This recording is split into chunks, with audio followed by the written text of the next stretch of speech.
thinking about y'all predictions. I get it. I get it. Yeah. I do get it. Those two. You can dog us out, Coach. We okay. Hold on. No, let me say this. The reason I can't argue about that, the two teams that y'all had ahead of us, they did beat us last year. That's the only thing I'm gonna say about that. So we'll get the opportunity to take care of business this year. I feel good about my football team, though. I'm serious. I really feel good about our football team. We've been kind of quiet, under the radar a little bit. Everybody wondering what's going on, and we're going to show that on the 29th. We got some really good depth. I got some really good football players over here that I'm excited about, that I put up against anybody, in that list you had as well in the West. And, we're going to we're going to line it up and spot the ball and play football here in a couple of weeks. Because once it take off, once the smoke clears, we'll see what December look like. That's right, Coach. Coach, tell I got a kid that's looking for a school, and tell me why would my son or a good football player come to Jackson State and actually come play for you if you're speaking to him right now? The first thing first, I always talk about, for me, I talk to these young men. When you get a job, you want to be going to a job that you're comfortable with every day. The worst thing you can have is a job that you hate going to work. And I talk to them about that. You're going to be around a coaching staff that's going to develop you.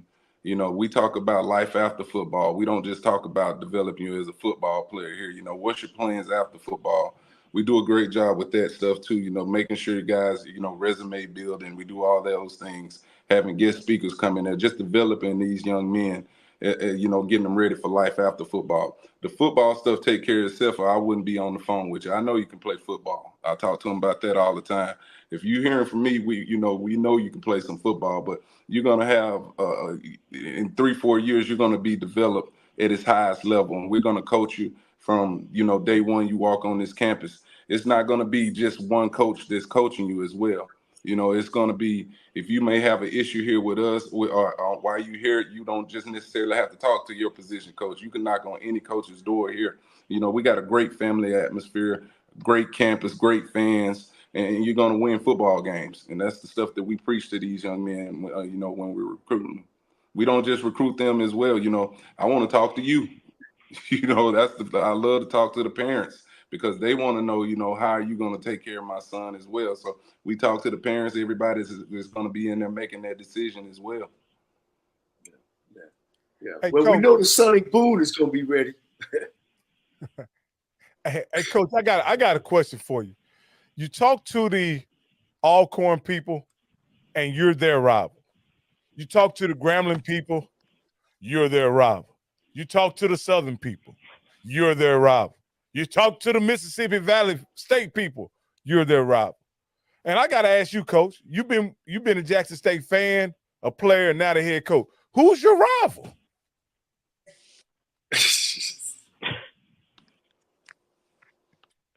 Coach, did you hear that one? Coach, did you hear that one? Can you hear me now, Coach? Yeah, I'm here. Yeah, I hear you. Coach, what I said is you talk to now. Go ahead. Okay, I say you talk to the Southern people, they're your rival. You talk to the Grambling people, and they're your rival. You talk to the Mississippi Valley and Alcorn people, they're your rival. Coach, as a as a Jackson State fan, Jackson State coach, Jackson State player, who is Jackson State's rival? Well, you got that's a good one. Well, it used to be Tennessee State. Are y'all ever gonna get back to that game? That's a question for my AD. I just play football. No, but that's a great question, because all right, let me say this: the Southern, that rivalry is a little different, because they don't like us and we don't like them. Right. You know what I mean? It's just, that's what it is. We don't like them, they don't like us. The Alcorn rivalry, as far as I can remember, that's like a family divided, if that makes sense. My wife's an Alcornite. She gave me a lot of crap through that week. You know, and I'd be telling like, you better understand who paid the bills around here, you know. Don't tell I said that, but you know, but for me, it's gonna always be that Alcorn game though. You know, it's gonna always be that Alcorn game. That's one I can remember growing up, going to see Steve McNair play. You know, when he came to the Vet. You know, it's nothing like that that Soul Bowl for me. So I'm gonna have to say that Soul Bowl. Yeah. Coach, let me ask you. No, go ahead. No, go ahead, Coach Cole. Go ahead. No, I was gonna say, Rocky. You know, with the Soul Bowl, one year Alcorn was 10-0, Jackson State 10-0. They sold it out, 60-some thousand people all in the stands. Coach. Yeah. It was old school. Yeah, sitting up the aisles and the stairs. You couldn't even get up the aisles. You know, people were sitting on the stairways of it. I remember that. You know. Yeah. Just crazy. Coach, I wanted to ask you a question because I think you being a player at Jackson State and you being a wide receiver, and how many great wide receivers have come through Jackson State. Now, first of all, do you still hold the all-time single season record for yards and receptions? Do you still hold that record still? It never be broke. So, see, I want people to understand how great a wide receiver you were. So, Coach, I wanted to kind of go back. Now, this is as going back down memory lane a little bit. You being a player. Talk about when you were a player, the coaching staff, the environment, and what you've seen and how it has still maintained, I guess 20 years later. Talk about your playing days at Jackson State a little bit. I mean, they were amazing. You know, the fanfare. I played for Big Daddy. You know what I mean? James Carson. That's right. Coach Carson. Big Daddy. I went to school with his son. Yeah. I played for Big Daddy and Judge. Yeah, you know, so I can remember Big Daddy out there on that golf cart with them big cigars in his mouth. You know, I tell people all the time. I remember one day I came to practice late and I was telling him, like, Big Daddy, you know, he come to me, what you know, he had that old scratchy voice. What you late for practice for? I said, Big Daddy, I had class, I had a test to take. He cussed me out, take another test. You know, it's football first at Jackson State. You know, just that kind of stuff. I never forget those days, you know, stuff like that. WC was one of my biggest mentors. You know, he was from Pike County. You know, right. WC one of the greatest to ever do it. You know, he used to talk to me all the time, and you just used to talk to me about, you know, the future that I was having. He was kind of predicting it then, you know, Robert Hughes, Judge, you know, those guys. But you talk about the fan and the love of Jackson State. I can remember, like, it's people now that were fans then that now they have kids that's grown up, you know, that are still those same people that are big fans of Jackson State. You know, just the love is crazy. And it really hadn't much changed. You know, we had a few down years back in, well, around the 2000s up in there somewhere, you know, but Comedy came back in here and won, and, you know, people fell back in love with JSU football. But these people believe in it. You know, like in the city of Jackson, you like celebrities around here with Jackson State football. They believe in it, and we talk about that expectation. You know, everybody's looking forward to those games on Saturdays here at Jackson State. Yeah, that's the talk of the town. Well, Coach, see, Rocky, I'm going to say one thing, Coach. I'm going to say one thing. This is for Rocky. See, Rocky, you don't understand when you're in the state of Mississippi and there's 50,000 black folks in the vet at 7:30 at night. And it's Jackson State and Southern, Jackson State and Grambling. And you're looking on one side has pros on one side and the other team has pros. And when you get that thing to rocket, and Coach knows this, and those last second wins, there is nothing that can be matched. And I will say that in the state of Ole Miss was jealous of it. Mississippi State was jealous of it. Jackson State actually sold out USM Stadium. I was at that game. They had never had a sellout till Jackson State came down there and was scared to come back to Jackson because they should have lost that game. And everybody knows that, Coach. You know that too. You probably was a young cat with a little young cat during that time. But that to see, I know the history, though. There you go. I know you do, Coach. But to see, even like I say, to go from the 70s and now it's 2024 to see 30 to 40,000 people still coming is a testament to, Coach, what you have maintained and what the administration has done at Jackson State. And I just want to give you your flowers because as somebody being from Jackson, I tell Coach, just a real quick story. When I was down at FAMU, I would go to the games, right? And people were like, "Oh, you going to the football game? You going?" And I'm like, "Y'all ain't going to the football game?" I'm like, "Man, Jackson, everybody was at the football game. Everybody." And I literally took my freshman. The funny thing, I took some of my freshman classmates that were from Chicago. They had never seen HB. I said, "Bro, Jack State is playing Southern this weekend. I'm gonna take y'all back to Jackson." And bro, every coach, every time I went back to Jackson, they was in the first one in their call. "Man, you going back to a Jack State game? We going with you. We going with you." So that was just how amazing the impact of playing in the vet was. And I'm so glad that you have the reins because because you are a Jackson guy. You know what I mean? And that means something because I know you're going to build your legacy. Well, we're going to hear you up with Bob Hill, Big John Merritt, Coach Comagese, Coach Carson, and then of course you, Coach. Coach, you putting all those expectations on Coach TC Taylor. Let me get through his second season first. Coach. Oh man, listen, man. That man know about the expectations. That man's a winner, man. Ain't nothing for a step up. Come on, man. I told you Coach. I told you I was putting my North Jackson hat on for this interview. So I told everybody that this ain't my Fed. This is my North Jackson hat on right here. And then you're going to wear a green and orange shirt. Let me say this too about that too. We talk about JSU football and the city of Jackson, just the growth of Jackson. That's why it's so important for Jackson State to be successful. You talk about surrounding businesses, hotels, everything, just, as far as that attendance stuff, it's a lot riding on JSU for us being successful each and every year. Yeah. Are they ever going to redo the vet? Are they ever going to get to redo that place? Is that in the makings or in the? I haven't heard much talk about it. Okay. Coach, let me ask you this. I haven't heard too much talk about it. Yeah. That's the politics that Coach know that we all know how that goes in the state of Mississippi.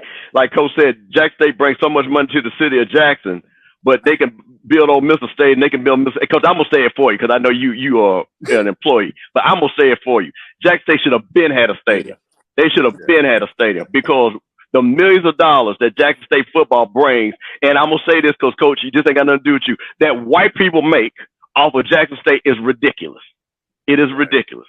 So, Coach, like I say, I'm going to say this, and I know Chris Bell, who's a Jackson, I'm pretty sure who's in that state, and I know him and Kenny Wayne. I don't think Kenny's in the state, but I know they have fought to get a new stadium for Jackson State. And that's Chris Bell, my 88 guy. He went to Callaway High School. Shout out to Chris Bell. And I know they're fighting to get what Jackson State is supposed to get. So, Coach, I'm going to say it because I know politically you can't say it. I'm going to say it for you. There you go. Well, here's my question, too, is where we get these 30 and 40, because you guys have, led to attendance in FBS football for probably the last 35 years, right? And you got fans there. You mean to tell we can't even put a bun out and have, alumni come back and donate money to get a stadium built? Or at least I was there at one game when Comagese was there. At least redo the sweet box. Jesus Christ. That sweet box was back there when Walter Payton was playing. So hey, Coach, they trying to they want you to coach the team. In the bit though. They want you to coach the team and deal with the facilities. But I got a question to ask you, Coach. Coach, you're a young coach. You in your second year, Coach. But in your second year, from what I understand about HBCU football, because I'm a guy from the outside looking in, Coach, you're coaching at the Ohio State or the University of Florida or the Alabama of HBCU football. How are you managing the pressure and expectations in your second season? These people are expecting you to deliver a Celebration Bowl. How do you handle these expectations that are on your program and, to be honest with you, on your players? I keep the main thing. That's a big pet peeve of mine. I start with family or God, then family and football. But it's gonna come down to the work we put in. I got some grinders around me, the coaching staff around me, the recruiting. That's why I want to win in every facet of the game. I want to be the number one recruiting class. I want to be the number one team in FCS. But that's just the pressure I put on myself. And I tell people all the time, everybody asks me like that question there, man, is that a lot of pressure for you? I don't believe in the pressure. If we prepare and, ready to go and stay out ahead of everything, I know we're going to be successful here at Jackson State. You know, the pressure doesn't bother me at all. You know, I was built for this. You know, and I've been preparing for this moment for about 5-6 years now. And I knew it was coming. Did I know it was to be here? No, I didn't. You know, I interviewed for some other jobs. I never knew this would be the one. But you know, I understand the expectation. Again, I grew up in it, and I know. You know, we got to be ready to go game one in my second year. Yeah, Coach, I got a friend of mine. He from McCombs too. You remember Moses Harper? He said he's from I know Mo. Yeah. You know, he's a head coach, young head coach as well, at Lincoln College. He said, you know, talk with your AD. He want to get on your schedule for next year. You know, he's a head coach of the Division II program. Huh? I don't turn nothing down but McCollum.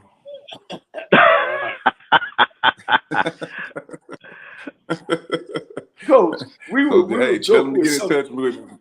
Yeah, we were joking with some of the other guys because everybody, Coach asked you earlier about who's your rival.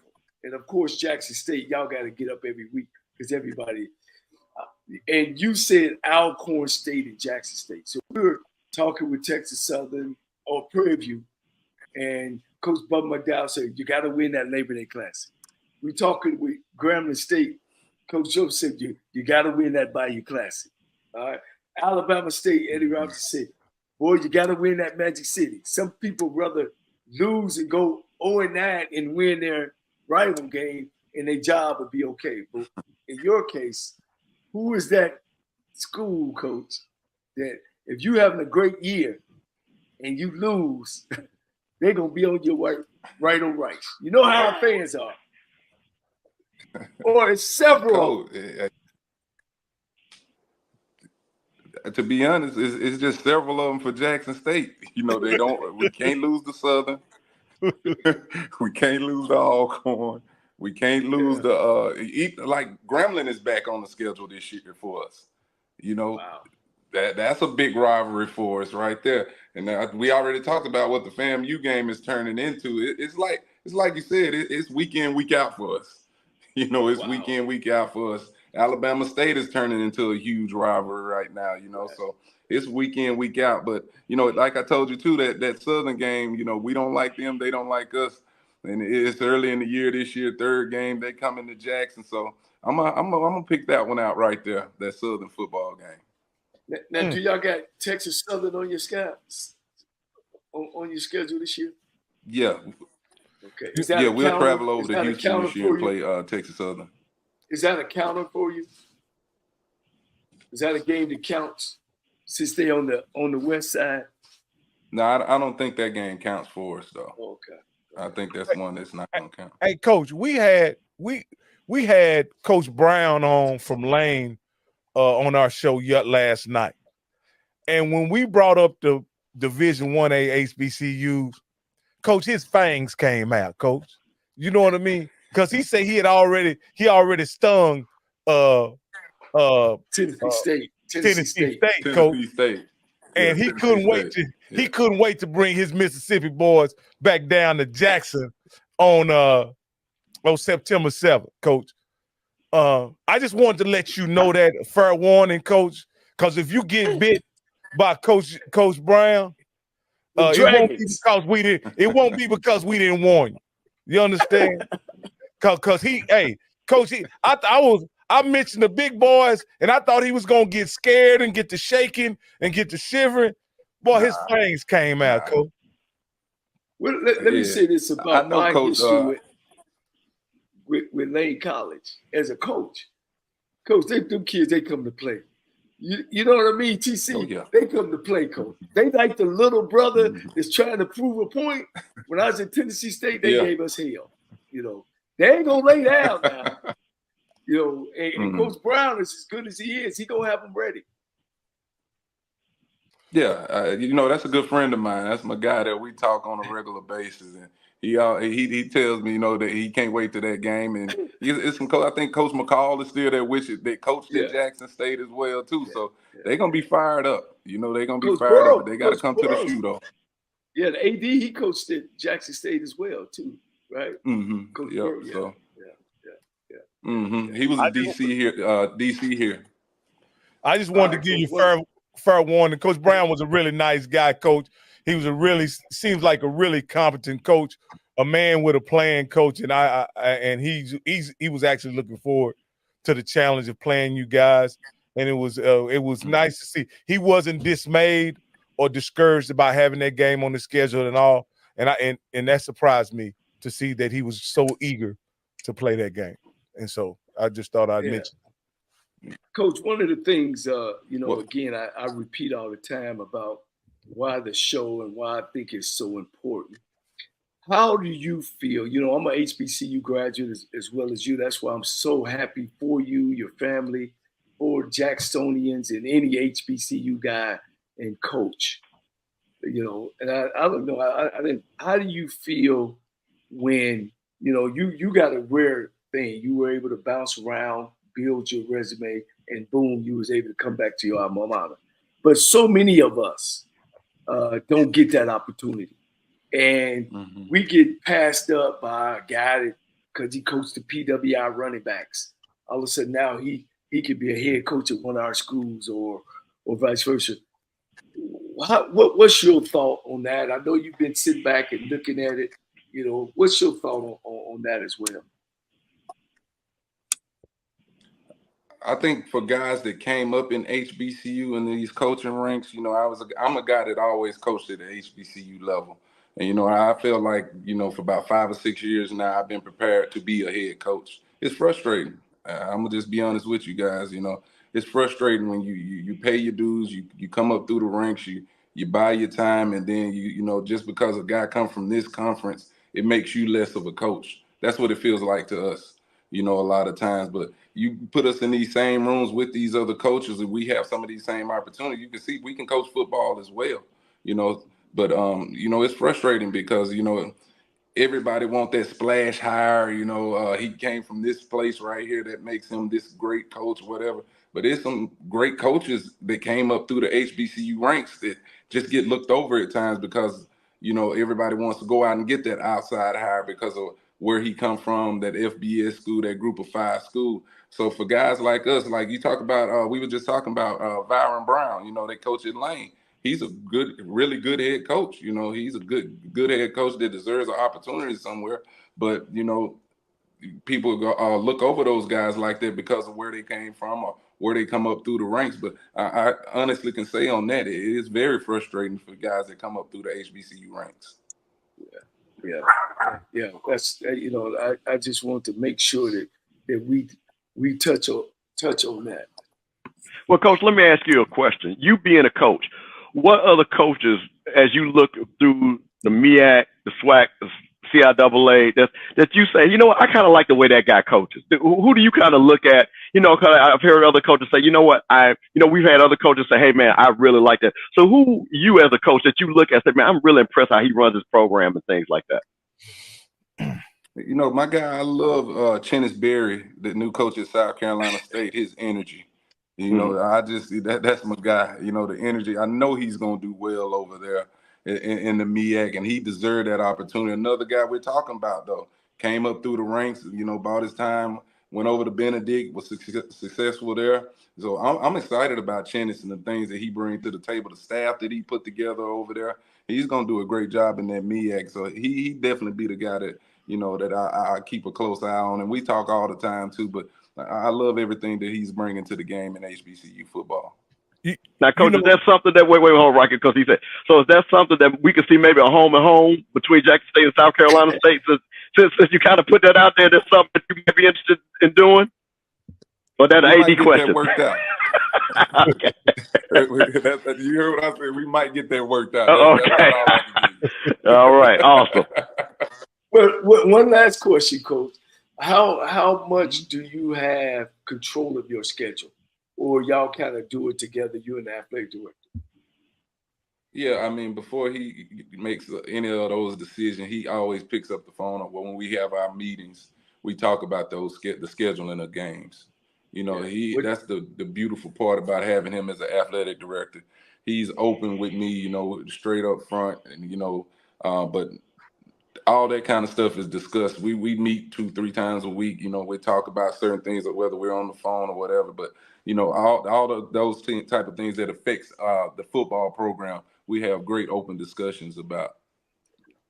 Tell my frat brother I said hello. That's my. All right, I'll make sure I do that. Thank you, Coach. Man, you've been great, man. And you know, we want you not to necessarily say be a regular, but put us on your schedule, Coach. So we won't have to run you down, man. We sent planes and mail and everything to get to.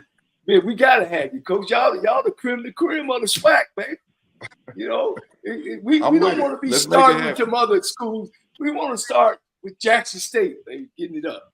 But hey, good luck this year. I appreciate that. We're gonna be cheering for you, man. Except for one game against Texas Southern, I gotta cheer for my school.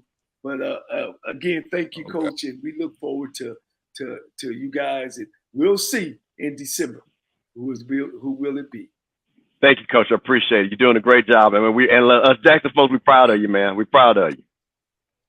All right, Coach. I appreciate you being on the show. Thank you. Being quite gracious with your time. And I appreciate you coming on the show as well.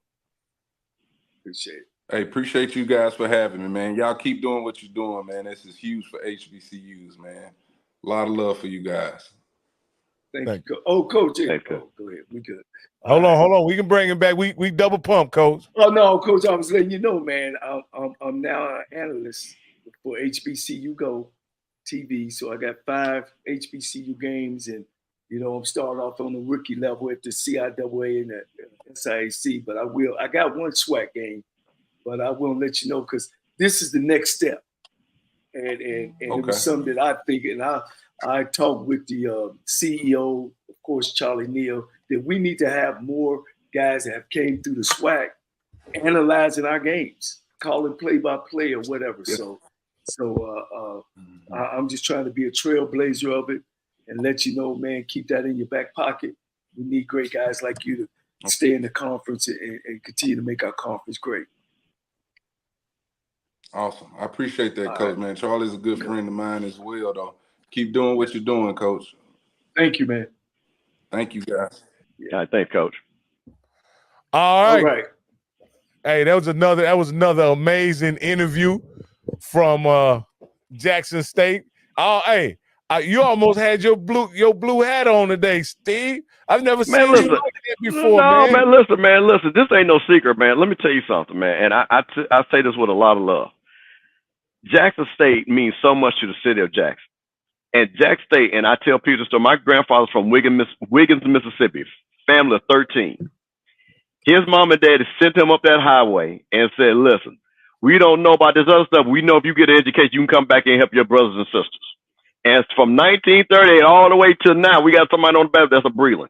Jackson State has changed my family's life. So I've always loved Jackson State. I've always loved what Jackson State meant. So I'm always going to support it. And to my Jackson folks, I tried to do my best to limit these Deion Sanders questions from that joker right down there low. So I think I did a good job. He got like 8 in. I tried to limit it, y'all, because I know we didn't want to hear that. I didn't say prime or Deion. But man, listen, you went around so many different ways to get them prime questions in, but that's okay. That's okay. But I tried my best to keep him to talk about. Hey, go ahead, Coach. Okay, Coach. Did I do okay? No, you did. You did. No, you see, Coach, you did it right. Rocket went into fanboy, and like I said, and he had to talk about, how did Prime help y'all out? Y'all poor little folk down there in Jackson, y'all didn't have nothing until Prime got there, and how much? Man, listen, Jackson was Jackson full Prime. Okay, watch the interview. I was very complimentary of everybody related to that situation, especially the AD and the administration. Now, listen, you still had to put the prime in there. GC, how much the prime make it? Like they listen. All my Jackson folks in the chat, tell me if I'm lying. Tell me if I'm lying. Did he not have to put that in there? Or do y'all appreciate what Prime did for y'all poor folk down there in Jackson? Man, listen. Prime, listen, I'm gonna say this, and hey, listen, and I know Deion say this. Prime need to be. Hold on, let me say this one thing. Prime need to be thinking Jackson, because if it wasn't for Jackson, he wouldn't got that $5 million from Colorado. So what he should be doing, he should be opening up a scholarship, sending $1 million every year down at Jackson. That's what he need to do.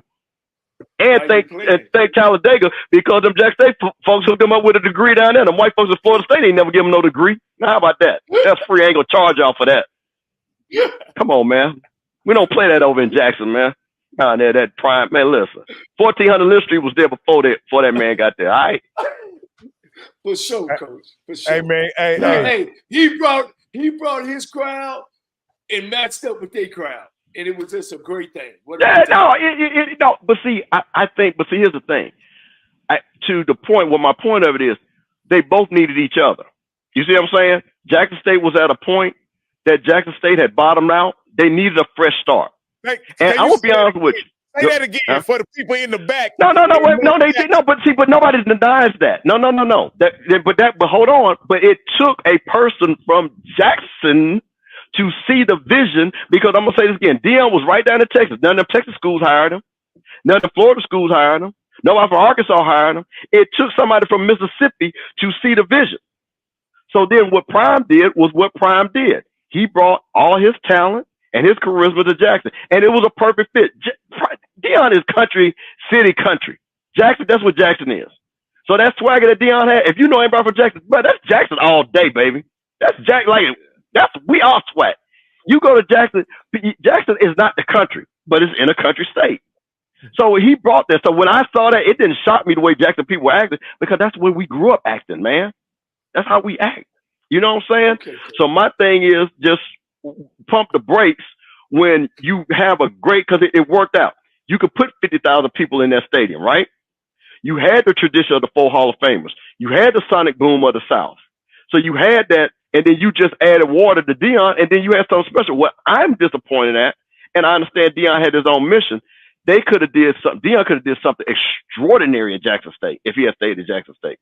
Because he was getting white. When anytime Nick Saban started mentioning your name, white folks was getting shook. So that's what I love. So that's my whole thing. But I never wanted, because we got a lot of the primates, and they all gone over there to Colorado, which they need to be. But it disturbed me to act like that Jackson State only started playing football them 2 years that Prime was there. And as somebody that grew up in Jackson, that knew that W.C. Gordon had 16 NFL picks in 5 years with first rounders, bro, that's hard to match. That's real football there, bro. So that's all I'm saying. Yeah. Well, look, we're not doing 3 hours. Let's get the calls going. No, we're not doing 3 hours a night, Steve. Well, we ain't doing no calls, man. We got what? Y'all got 5 minutes to get y'all calls on. We'll hang on 5 minutes so y'all can get your call. Currently, I don't have any calls. The call lines are clear. Okay. But Steve, while we waiting on callers, what the hell is going on down in FAMU? Oh, okay, guys, let's get into it. So this is what I tried to explain to people. We had people doing shows, FAMU's in shambles. We done lost to everybody in administration. And see, this is what I try to tell people. Slow down until you know the facts. We had a transition. We had a new president. There were only 4 people replaced. The AD was one of them. Now, I'm going to specifically talk about the AD because that's the people that everybody knows. Here's the thing. FAMU people had no problem that she was a woman. FAMU had no problem with her making a decision. But this is to all my young folks. And Coach Cole's going to understand this. When you don't have experience, you need to go to people that have experience to navigate new waters that you've never been in. And what she failed to do, and this was her failure, was not to build consensus and not to talk to the stakeholders. If I come somewhere new, all my old heads always told me, when you walk into a new building, shut your mouth and find out who's running the joint. And then go meet them. And that's the thing that she did not do. So when you started making decisions, I'm going to use the Coach Gibbs thing. Coach Gibbs is a great coach. But when you don't go, listen to who she talked to. She talked to the president and she talked to the board of trustees. Neither one of them cut checks to FAMU football. Why didn't you talk to the people at the Rattler F Club? Why didn't you talk to the 220 Club? Why didn't you talk to the Rattler Booster Club and make them feel good and say, listen, I got a guy out here that I think will do a great job. And let them meet him and not meet him through social media. Let them meet the person. So that was the first failure. Then she goes and does the exact same thing with the basketball coach. The exact same thing. So when you are learning on the job and you are doing it in a very public manner, you got to understand something. when they asked her about fundraising, and she said, we are at a $400,000 deficit, and her answer is, I'm going to sell raffle tickets. That is not the way to instill confidence. So this is why I tell people it had nothing to do with a woman, because like everybody that's seen my tweets and stuff, like Angela Suggs would be a great candidate. But I think what happened was she did not have a mentor to mentor her through. She should have called Ashley Robinson and say, hey, I'm down here with these jokers at FAMU. They're snapping at me. And let Ashley say, this is what you need to do. Coach, so that's why I think she failed. But then for 1 second, go ahead. Then she must have been a home girl hookup. Well, this is the thing, Coach. You can't take her on a blue blood program like that as an AD, and you come in there with no experience. I mean, what you always say, Rocky, a resume at HBCU don't mean nothing. Because I mean, come on, man. She had to be a home girl hookup or something. Well, that was the whole thing, and this is and again, I want all my HBCU. She's an HBCU person. I root for everybody at HBCU. So I wanted her to succeed. But here was the thing, and this is what happens when information gets out. The list of people, they had 12 candidates, right, Coach? She was number 11. Hey, caller, she did not even make it to the second interview, which made no sense. Right. And then Dr. Robinson, now we have a selection committee. He went outside the selection committee and selected her. He already set her up for failure. Because if I'm number 11 because I'm going to ask anybody that is, most of my people, I see my little brother Cedric Walker out there. He's a manager. We got people that's managers.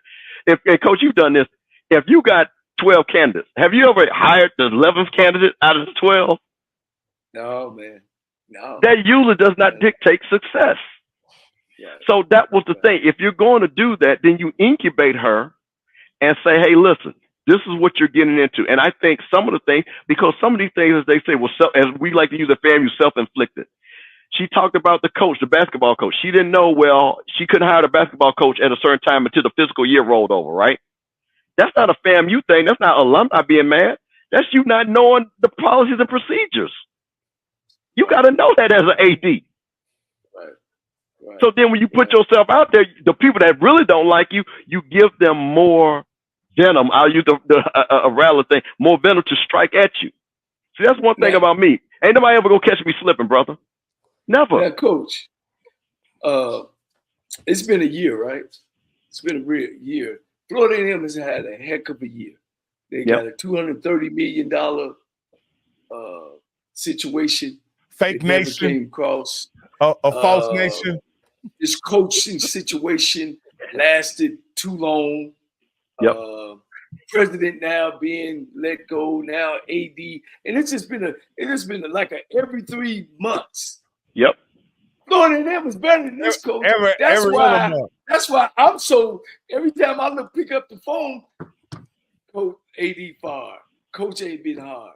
President this. Don't look good, Coach. Well, here's the thing. What you say? What, and this is what I think FAMU people and the leadership has learned.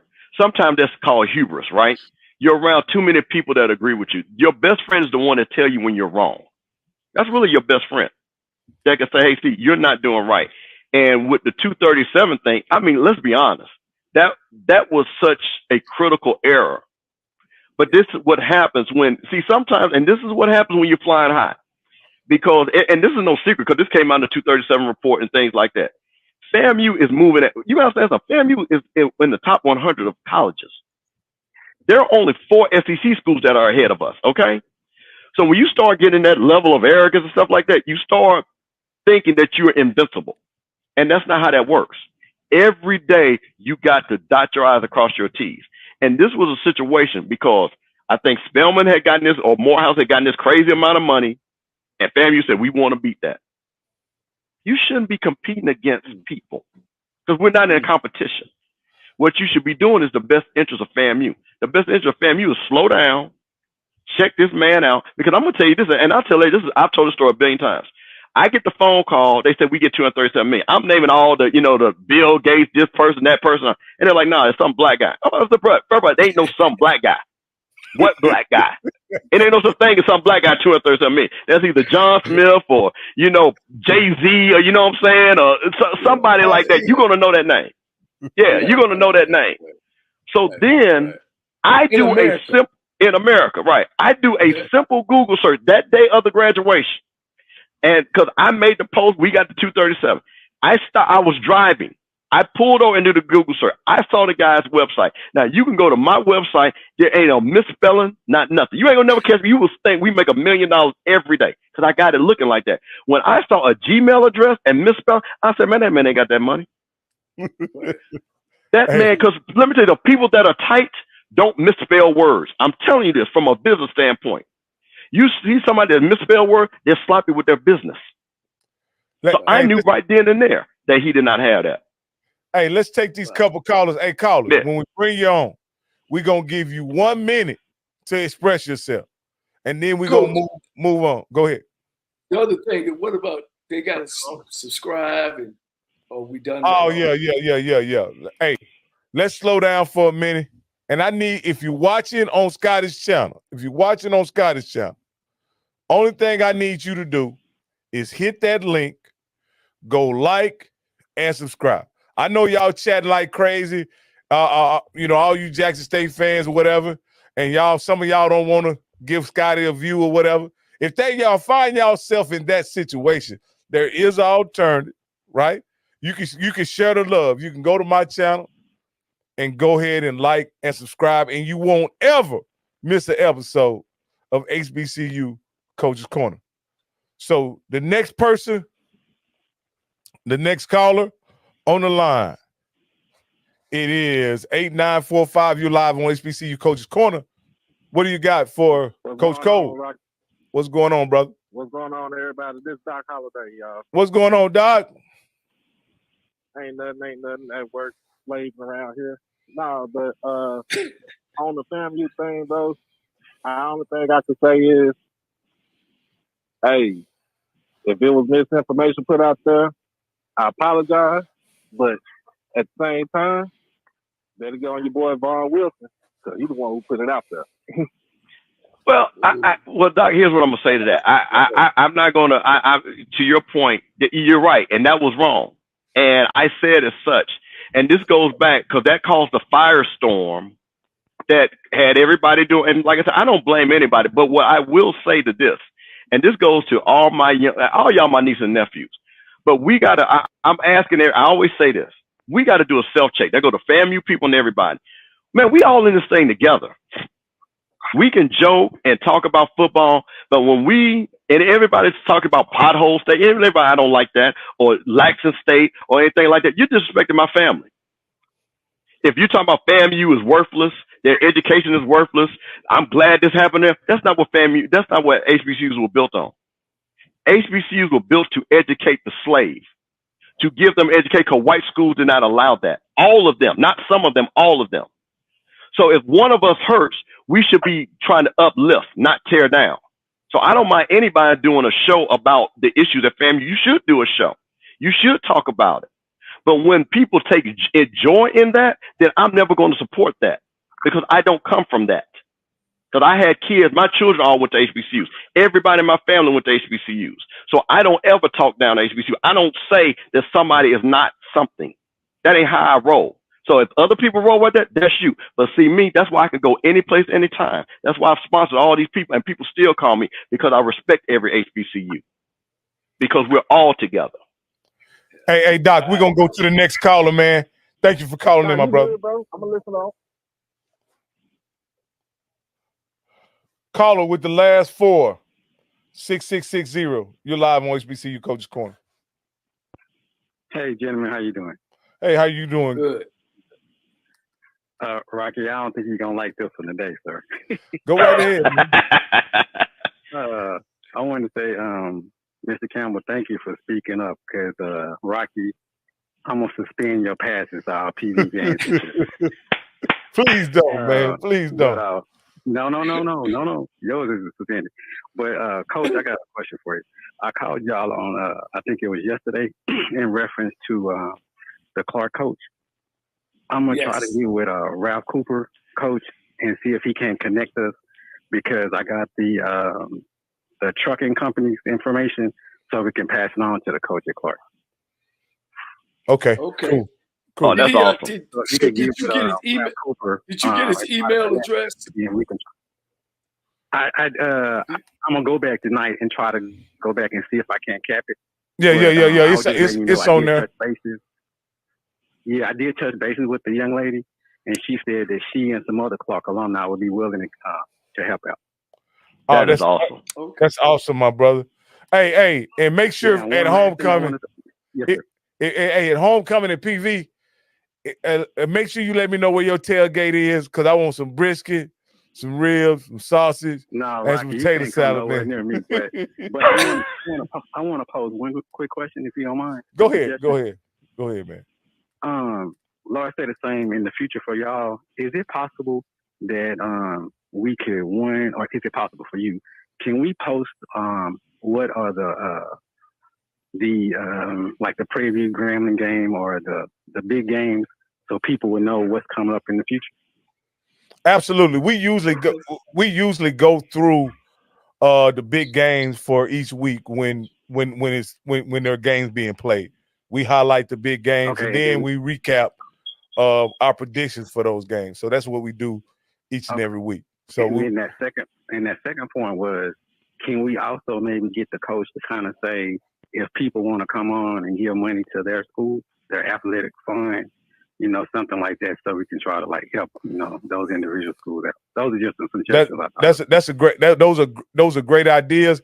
And I'll tell you what, I'll send that information when I send the email, the invites next time. Is make sure you have your booster club or your whatever your organization is that you want our followers to donate. Make sure that the coach has that ready for us. I was just thinking that every school could probably help out their own. Every alumni could help out their own school. So. I love that. I love that. But don't come to Pee Wee though, so we're gonna boycott you. All right, then. Have a good one. All right, then. Last call, man. Last call. Thank you. Last call. 5540. You're live on HBCU Coach's Corner. Hello, this is Chuck Hunt calling from Monroe, Louisiana. Uh-oh. Yeah, let's go, Chuck. Yeah. How are you all doing this evening? You did a great show and great interview that you all have done. I was just calling you. Some of you were talking about Brother Campbell. You were talking about Jackson State. A guy from my hometown played at Jackson State back in the early mid '80s. Linebacker played at the same high school as NFL trailblazer James Shaq Harris at Carroll High School, historically black school here in Monroe. A guy named Jackie Walker. I know you remember him, linebacker, 6'5". He and I talk daily. On the phone. Hey, can you do me a favor? Can you do me a favor? Please tell Jackie Walker that Johnny Cole said hello. Me and Jackie was on the strike tour together.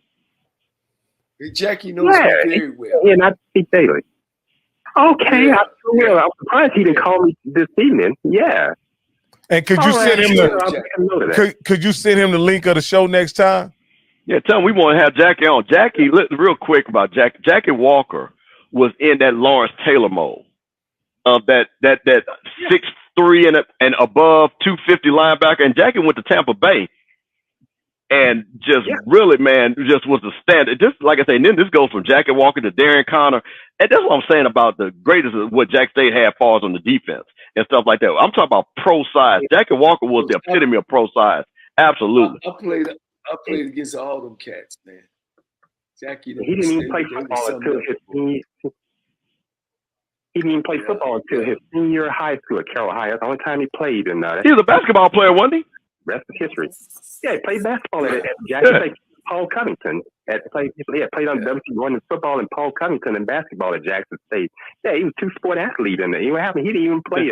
Played only football at Carroll. He only played that senior season, and then he played. And I think Coach Covington saw him play an intramural ball, and after he was coming to the basketball team, the rest of history. Yeah, we played against each other in basketball and football during them years. Yeah, Jackie's good guy. Coach Cole, I'm looking at don't get offended by this. Were you on that team at Texas Southern when I was at the game '83 when y'all came to play Grambling when the guy came off the sideline, tackled the Grambling player, made one wolf during that time? Yeah, yep. I was on that football team. His name was Bruce Green. Yeah. From Tampa Bay. Yeah. They were stumping a hole in us. Yeah. And we shanked the punt, and he come running down the sideline by himself. And one of our players just ran off, man, and TKO'd him, coach. Yeah, Warner Wolf had it on that Monday morning. Yeah. Hey, Steve, you know Greg Coleman? Do you know Greg Coleman? From FAMU? Steve. Who is that? Yeah. No, I've never met Mr. Coleman. Every time he's been to FAM, I've never been down to Tallahassee. Okay. Hey, he's on my team. He's on my production team with HBCU Go. Hey, wow. Hey, caller, thank you for calling in. All right, you all have a nice I got evening. one more call. Yeah, I got to take this call. Yeah, man, you right here cutting the call. I'm about to get you. I mean, we have to cut these interviews because these people want to call in and talk. Y'all ready to go to bed, man. We got to cut these interviews shorter. We might have to start earlier, guys, when the season starts, but we'll talk about that in production meeting. Go ahead, caller. You're live on the air. Yes, sir. My name is Rashad Miller. I'm from Waco, Texas. I'm Roxanne. I want to let y'all know that y'all doing a wonderful job with the Coach's Corner. I've been tuned in lately, and I think it's going to catch fire, and I think a lot of people are going to watch it, and it's going to be a good thing. Hey, Coach Campbell, Coach Rocky. Hey man, hey son, thank you for calling in, man. Thank you for watching and supporting. No, wait, hold on before your son go. Hey man, look, I need you to do a favor. I've been trying to protect your daddy from these HBCU folks. Now, I'm gonna need you to sit your daddy down and tell him to put down his primate crown. Okay? Can you do that for me to protect your daddy and tell him to put the prime crown down? Now since he's doing this show, that prime is in Colorado, and it's called HBCU Coach's Corner. I got to ride with him, Coach. You got that's a good son. That's a good son. Ride or die with your daddy. Hey. Yes, sir. Yes, sir. Hey, Shawn, man, I appreciate you calling in, man. I love you, boy, and I'll holler at you. Hey, love you too. All right, bye. Love y'all. Yeah, that's my youngest baby boy. That's my youngest boy right there, man. And he I can turn that down. That's Mr. Campbell theme music right there. But no, man, I really had this been an amazing show, man. And the way it finished was great as well with my son calling in, man. It's always good for your kids to be interested in what you're doing, and he thinks this is a great idea, and he's been watching us for probably the last couple months, man. And I certainly appreciate it. That's what makes me know when we got something. When we got the ear of the young people, Mr. Campbell, then we got something. Yeah. Well, man, listen, I know you're a great father, and Coach Cole, same with you. Coach looked like he might have froze up. Yeah. But, hey, man, okay, well, I'm just going to say this, man. As somebody from Jackson, I appreciate you having Coach T.C. Taylor on, and I'm excited because, like I said, I'm a big fan of T.C. I'm a big fan of this show, and I hope people understand that we're always going to be respectful to everybody that comes on this show. We're going to do it a little bit different. We're going to let everybody can have their fun and do it, but our lane is to bring the coaches on and get the information that people want to hear, and then let the people ask the great questions, great football questions about their teams, about the players and things like that. So that's what you're going to get at HBCU Coach's Corner with Johnnie Cole. It's a little bit more mature over here, and that's okay. What everybody else does, that's for them. But for us and for all those people that enjoy that, please tell people, like and subscribe and share. Hey, and I want to say this, guys. Scott is my guy, or he's our guy. And so y'all can feel however y'all want to feel about Scotty, but Scott is our guy, and we support Scotty. We just do it a little different over here. That's all. That's it. So no Scotty slander over here, baby. Go ahead. Hey, Mr. Campbell. Excuse me, Coach Cole. You want to take us out of here, man?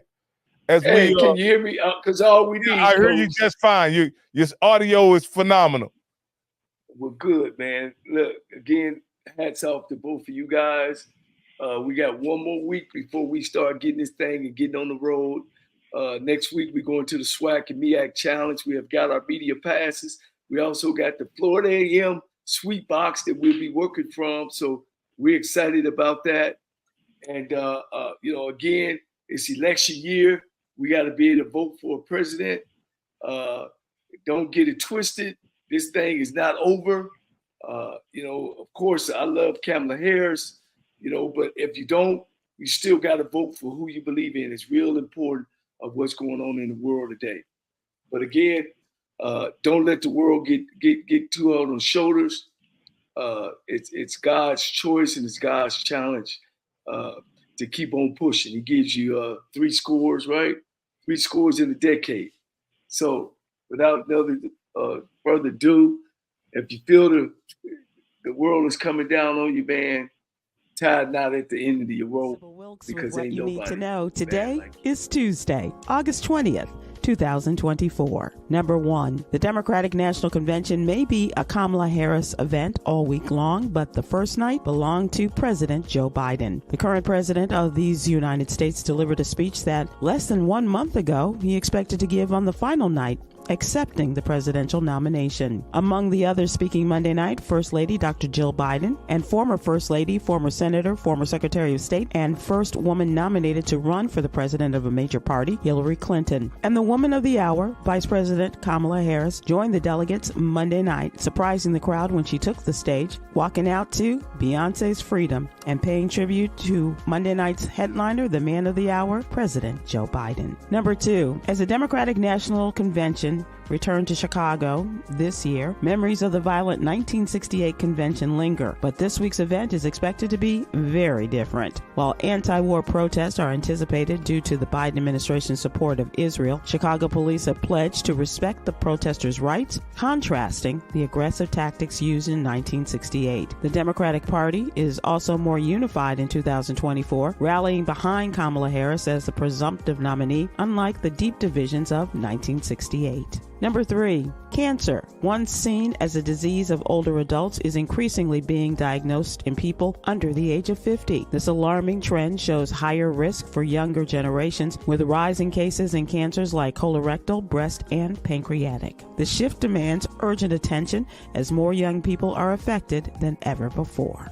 Number 4, former officer Connor Grubb has been indicted on murder, felonious assault, and involuntary manslaughter for fatally shooting 21-year-old Takia Young, a young pregnant black woman, in August of 2023. Ms. Young was suspected of shoplifting and shot by Grubb as she began to move her vehicle, resulting in her and her unborn child's deaths. Grubb, who was placed on paid administrative leave during the investigation, is scheduled for arraignment August 21st. Number 5, when closing a sole proprietorship or single-member LLC, understanding tax implications is crucial. Selling your business means selling its assets, with gains and losses depending on how the sale practice compares to the asset's tax basis. Properly reporting these gains and losses using IRS forms is essential for minimizing tax liability. For more tips, check out our celebrity CPA to the stars, Katrina M. Kraft, in today's newsletter. Here's your daily inspiration from Yogi's Jewels. Honesty is the foundation of any strong and lasting relationship. Join us today live on YouTube and Facebook at 7 p.m. Eastern, 6 p.m. Central with comedian extraordinaire Damon Williams, producer Ahmed Gordon, and contributor Cameron Riley, as we discuss today's top headlines and more. I'm Sybil Wilkes. Be informed.